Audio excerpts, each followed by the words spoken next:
سلام عزیزای دلم، به ویدیوی من خیلی خوش اومدین. قبل از هر چیزی لایک و سابسکرایب کنید و زنگوله رو روی آل بذارید. 24 سال صبر کردی. 24 سال برای بازگشت به میدان نبرد، برای شنیدن صدای شمشیرها، برای تماشای افتخار و خیانت. اما حالا گلادیاتور 2 اینجاست.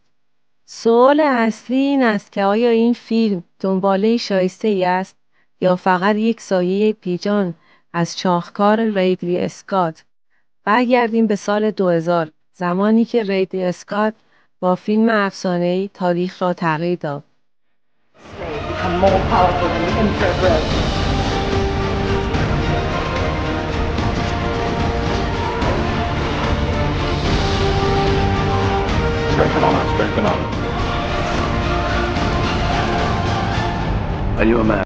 داستان مکسیموس، ژنرالی که به بردگی کشیده شد اما در نهایت به یک اسطوره فراموش نشدنی تبدیل شد.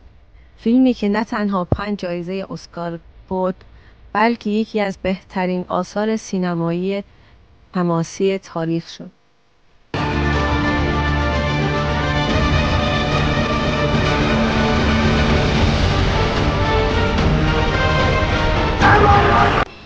اما راز موفقیتش چه بود؟ نبردهای واقعی کارگردانی بی‌نقص، شخصیت پردازی عمیق. مکسیموس نماد افتخار، شرافت و انتقام بود. دیالوگ‌هایش در ذهن ما ماندگار شد. سکانس‌های اکشنش نفس‌ها را در سینه حبس کرد.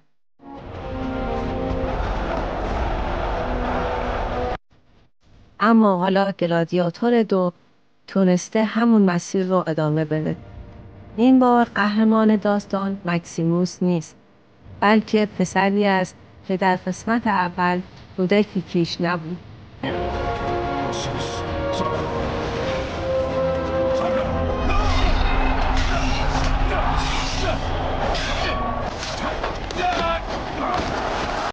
بله، لوسیوس، فرزند خواهر کومودوس، که حالا باید به عنوان یک گلادیاتور راهی میدان نبرد شود. اما این بار هدف چیست؟ انتقام، شرافت یا سقوط دوباره روم؟ اما یک سوال بزرگ اینجاست. آیا گلادیاتور 2 همان حس و حال قسمت اول را دارد؟ آیا لوسیوس میتواند جای مکسیموس را بگیرد؟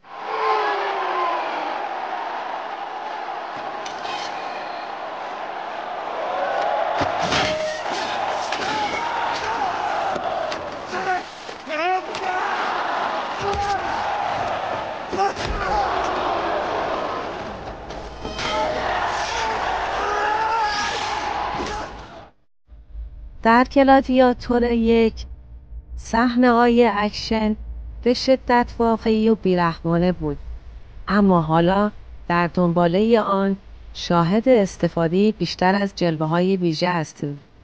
میدان نبرد عظیم‌تر شده.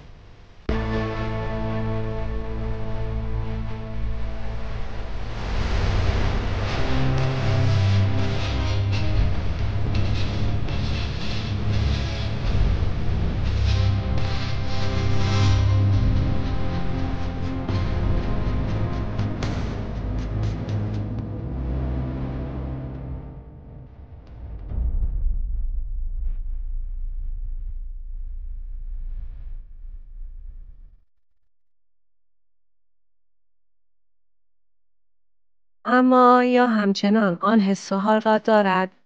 یکی از مهمترین بخش اول موسیقی هانس زیمر بود که یکی از احساسی ترین موسیقی‌های سینما بود.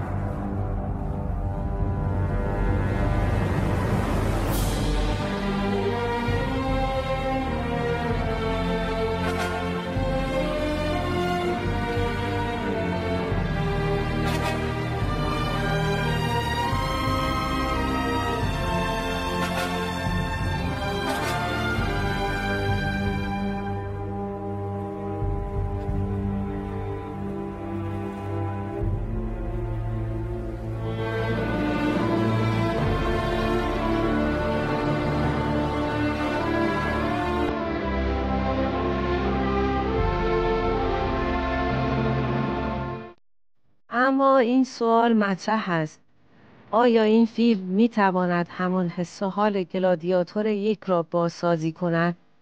گلادیاتور 2 فیلمی است که هم میراث قسمت اول را حفظ کرده و هم مسیر تازه‌ای را در پیش گرفته است.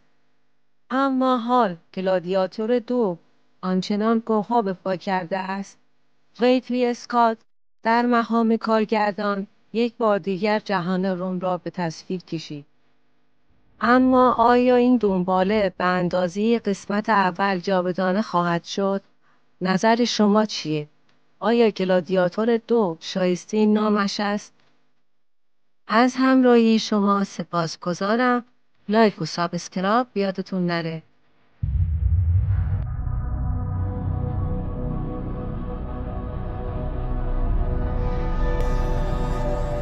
What are you gonna do with it? I'm gonna give it something socially responsible to do. Can't we just let it go? This thing needs to learn how to adapt.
This is the fight of our lives.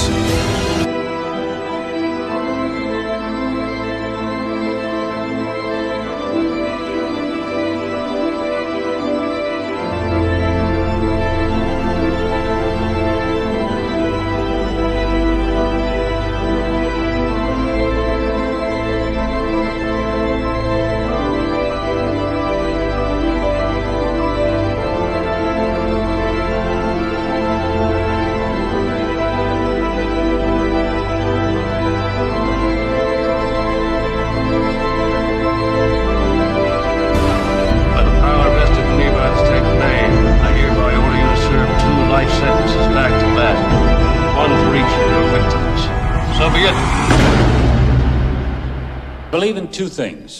Get busy living or get busy dying. That's damn right.